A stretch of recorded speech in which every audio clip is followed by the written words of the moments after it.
Hi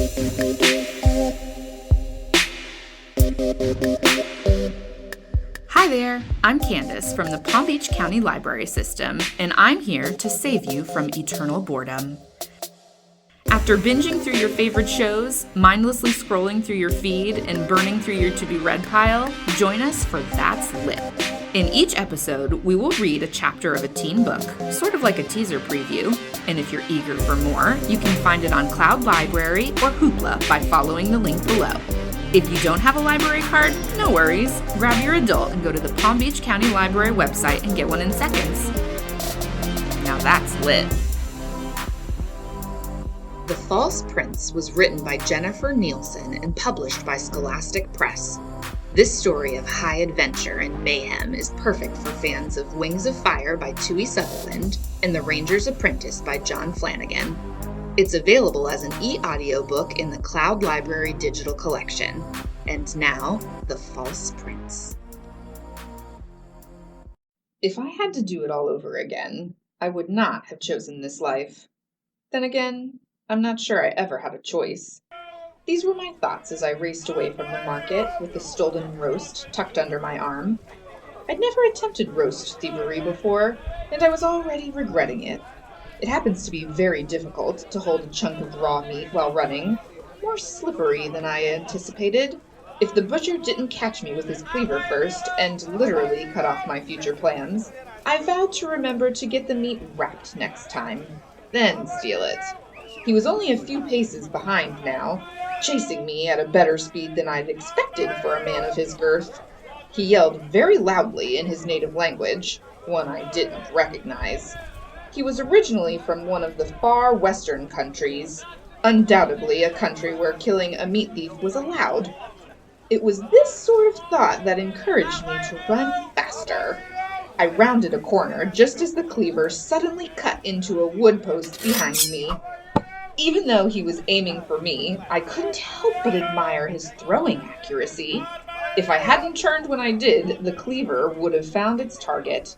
But I was only a block from Miss Terbeldy's orphanage for disadvantaged boys. I knew how to disappear there. And I might have made it, if not for that bald man sitting outside the tavern who stretched out his foot in time to trip me. Luckily, I managed to keep hold of the roast, although it did no favors to my right shoulder as I fell onto the hard dirt road. The butcher leaned over me and laughed. "'Bout time you get what's coming to you, you filthy beggar." As a point of fact, I hadn't begged for anything. It was beneath me. His laughter was quickly followed up with a kick to my back that chased my breath away. I curled into a ball, prepared for a beating I wasn't sure I'd live to regret. The butcher landed a second kick and had reared back for a third when another man shouted, "Stop!" The butcher turned. "You stay out of this. He stole a roast." "An entire roast? Really? And what is the cost?" 30 garlands. My well-trained ears heard the sound of coins in a bag. Then the man said, "I'll pay you 50 garlands if you turn that boy over to me now." 50? One moment. The butcher gave me a final kick in the side, then leaned low toward me. "If you ever come into my shop again, I'll cut you up and sell you as meat at the market. Got it?" The message was straightforward. I nodded. The man paid the butcher, who stomped away. I wanted to look up at whoever had saved me further beating, but I was hunched in the only position that didn't send me gasping in pain, and I was in no hurry to change that. The pity I felt for myself wasn't shared by the man with the coins. He grabbed my shirt and yanked me to my feet. Our eyes locked as he lifted me.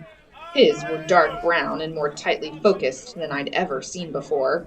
He smiled slightly as he studied me, his thin mouth barely visible behind a neatly trimmed brown beard. He looked to be somewhere in his 40s and dressed in the fine clothes of the upper class, but based on the way he'd lifted me, he was much stronger than I expected of a nobleman. "I'll have a word with you, boy," he said. "You'll walk with me to the orphanage, or I'll have you carried there." The entire right side of my body throbbed, but the left side was okay, so I favored it as I started to walk. Stand up straight, the man ordered. I ignored him. He was probably some rich country gentleman who wanted to purchase an indentured servant for his lands. Although I was eager to leave behind the tough streets of Karchar, servitude wasn't in my future plans, which meant I could walk as crookedly as I wanted. Besides, my right leg really hurt. Mrs. Terbeldy's orphanage for disadvantaged boys was the only place for orphaned boys in the northern end of Carthia. 19 of us lived there, ranging in age from 3 to 15. I was almost 15, and any day now Miss Terbeldy would send me away. But I didn't want to leave yet, and certainly not as this stranger's servant boy. Mrs. Terbeldy was waiting in her office when I walked in, with the man close behind me. She was too fat to credibly claim she starved along with the rest of us, but strong enough to beat anyone who complained about that fact. In recent months, she and I had settled into a routine of barely tolerating each other. Mrs. Terbeldy must have seen what happened outside, because she shook her head and said, "A roast? What were you thinking?" "That we had a lot of hungry boys," I said. "You can't feed us bean bread every day and not have a revolt." "You'll give me that roast then," she said, holding out her plump hands. Business first. I clutched the roast more tightly to myself and nodded at the man. "Who's he?" The man stepped forward. "My name is Bevan Connor. Tell me yours." I stared at him without answering, which earned me a whack on the back of the head from Miss Terbeldy's broom. "His name is Sage," she told Connor. "and as I told you before, you'd be better off with a rabid badger than this one." Connor raised an eyebrow and stared at me as if that amused him, which was annoying because I had no interest in providing him with any entertainment. So I tossed my hair out of my eyes and said, "She's right, so can I go now?" Connor frowned and shook his head. The moment of amusement had passed. "What can you do, boy? If you bothered to ask my name, you might use it," he continued as if he hadn't heard me, also annoying. "What's your training?" "He don't have any," Mrs. Terbeldy said. "None a gentleman like yourself would need anyhow." "What did your father do?" Connor asked me.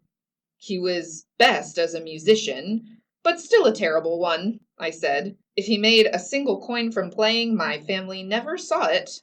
"He was probably a drunk." Mrs. Terbeldy rapped my ear with her knuckles. "So this one's made his way through theft and lies." "What sort of lies?" I wasn't sure if the question was directed to me or Mrs. Terbeldy, but he was looking at Mrs. Terbeldy, so I let her speak.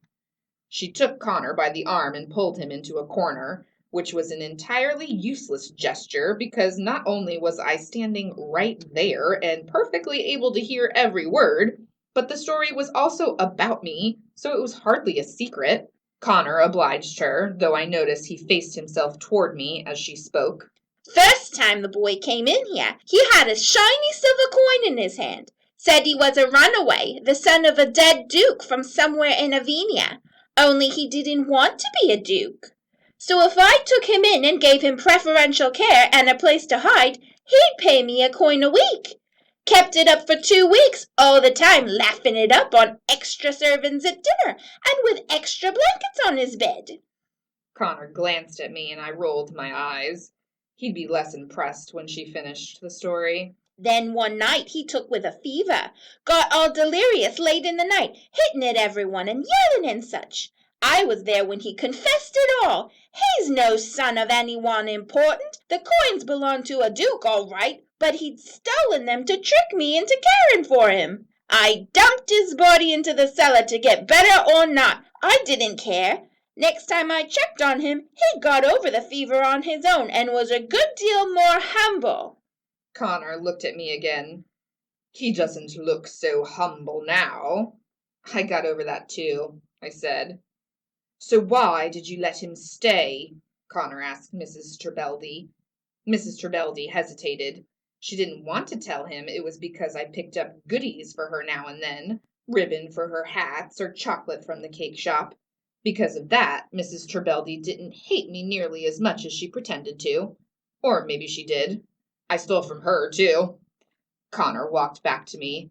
A thief and a liar, eh? Can you manage a sword? Sure, if my opponent doesn't have one. He grinned. Do you farm? No. I took that as an insult. Hunt? No. Can you read?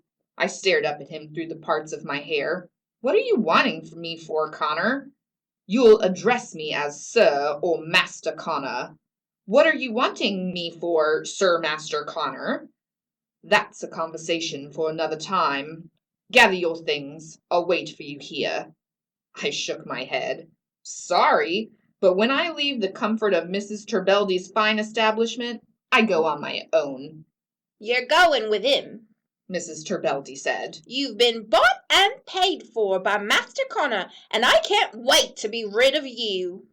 You'll earn your freedom by doing whatever I ask of you and doing it well, Connor added, or serve me poorly and serve me for life. I wouldn't serve anyone for an hour until freedom, I said. Connor took a step toward me, hands out. I threw the roast I'd been holding at him, and he flinched to avoid it. Using that moment, I pushed past Mrs. Trebeldy and darted into the street. It would have been helpful to know that he'd left a couple of vigils at the door. One grabbed my arms, while the other clubbed me over the head from behind. I barely had time to curse their mothers' graves before I crumpled to the ground.